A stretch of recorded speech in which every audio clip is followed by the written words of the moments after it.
Question है coding decoding का। यहाँ पर प्रश्न में दिया हुआ है 0 1 2 3 ये किसके बराबर है? 9 के बराबर है। 1 2 3 4 किसके बराबर है? 15 के बराबर है। 2 3 4 5 यहाँ पर 23 के बराबर है। और 3 4 5 6 किसके बराबर होगा? ऐसा प्रश्न में पूछा गया है। तो यहाँ पर आप ये देखिए कि सबसे पहले तो हमें यही समझना होगा कि ये 0 1 2 3 ये 9 के बराबर किस प्रकार हो सकता है।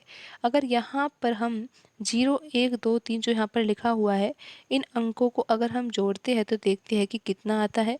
तो यहाँ पर आप देख सकते हो कि योगफल कितना आएगा? 6 आएगा। अगर योगफल यहाँ पर 6 आ गया है तो 6 में अगर हम 3 जोड़ेंगे ना तो कितना आ जाएगा? 9 आ जाएगा। तो इस तरह से यहाँ पर ये पैटर्न लग सकता है और यहाँ पर 0 1 2 3 की सहायता से हम 9 को प्राप्त कर सकते हैं।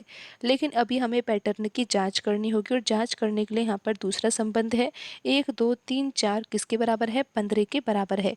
तो यहाँ पर 1 2 3 4 लिखा हुआ है, तो यहाँ पर हम अंकों का योगफल ज्ञात कर लेते हैं। तो कितना आएगा यहाँ पर? 1 + 2 3 होगा। 3 में 3 जोड़ेंगे 6, 6 + 4 कितना होगा? 10 होगा। तो यहाँ पर हम 10 लिख लेते हैं। लेकिन यहाँ पर आवश्यकता किसकी है? 15 की है। तो हमें यहाँ पर 10 में कितना जोड़ना होगा? 5 जोड़ना होगा, जब भी यहाँ पर 15 आ सकता है।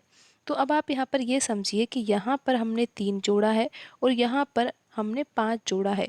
तो आप इस तरह से समझ सकते हो कि यहाँ पर जैसा कि 4 अंक की संख्या थी, तो यहाँ पर 3 जोड़ा गया है, यानी कि 1 कम। लेकिन फिर यहाँ पर आपने देखा कि ये भी 4 अंकों की ही संख्या है, तो यहाँ पर तो 3 नहीं जोड़ा गया, यहाँ पर 5 जोड़ा गया है। तो यहाँ पर तो इस तरह का कोई भी पैटर्न लग नहीं रहा जिससे कि आप यहाँ पर समझ पाओ। तो हमें किसी और पैटर्न से ही प्रश्न को हल करना होगा। तो यहाँ पर आप ये समझिए कि 0 1 2 3 यहाँ पर ये 9 के बराबर है। तो यहाँ पर जिस पैटर्न से हम आपको समझाने जा रहे हैं वो पैटर्न बिल्कुल अलग हो सकता है, लेकिन फिर भी आपको समझना तो होगा ही, क्योंकि परीक्षा में ऐसे प्रश्न पूछे जाते हैं। और ये जो प्रश्न आपको हल कराए जाते हैं यहाँ पर वीडियो के माध्यम से, ये परीक्षाओं में पूछे गए प्रश्न ही होते हैं। अगर आप एक अच्छी बेहतर तैयारी कर रहे हो तो आपको इन प्रश्नों का अभ्यास तो करना ही चाहिए जो गत वर्षों में परीक्षाओं में पूछे गए प्रश्न हैं। और आपको इन प्रश्नों को हल करने के लिए पहले स्वयं अभ्यास करना चाहिए, उसके बाद ही आपको वीडियो में सॉल्यूशन देखना चाहिए। तो यहाँ पर आप ये देखिए कि 0 1 2 3 यहाँ पर ये 9 के बराबर किस प्रकार हो सकता है। तो यहाँ पर आप देखिए कि अंतिम जो अंक है वो 3 है। तो करना क्या है? आपको 3 का वर्ग करना है और यहाँ पर फिर माइनस का चिन्ह लगाना है। और यहाँ पर आप देखिए कि पहला अंक 0 है, तो यहाँ पर आपको पहले अंक को घटा देना है। तो 3 का वर्ग होता है 9 और 9 में से 0 घटाने पर कितना आता है? 9 आता है। इस तरह से यहाँ पर 9 आ रहा है।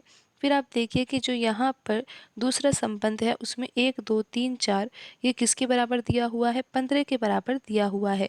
तो यहाँ पर अगर हम अंतिम अंक यानी कि 4 4 का वर्ग कर दें और माइनस क्या करेंगे? पहले अंक को यानी कि 1 को घटाएंगे तो कितना आएगा?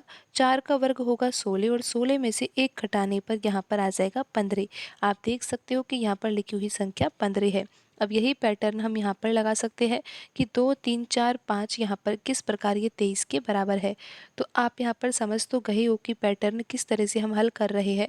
यहाँ पर अंतिम अंक 5 है ना, तो 5 का वर्ग करना होगा और माइनस क्या करना होगा? पहले अंक को, पहला अंक यहाँ पर 2 है, तो 5 का वर्ग तो होता है 25 और 25 में से अगर 2 घटाया जाता है तो कितना आता है? 23 आता है।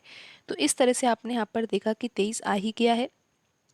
तो अब यही पैटर्न हम लगाते हैं 3 4 5 6 में और ये देखते हैं कि ये किसके बराबर होगा।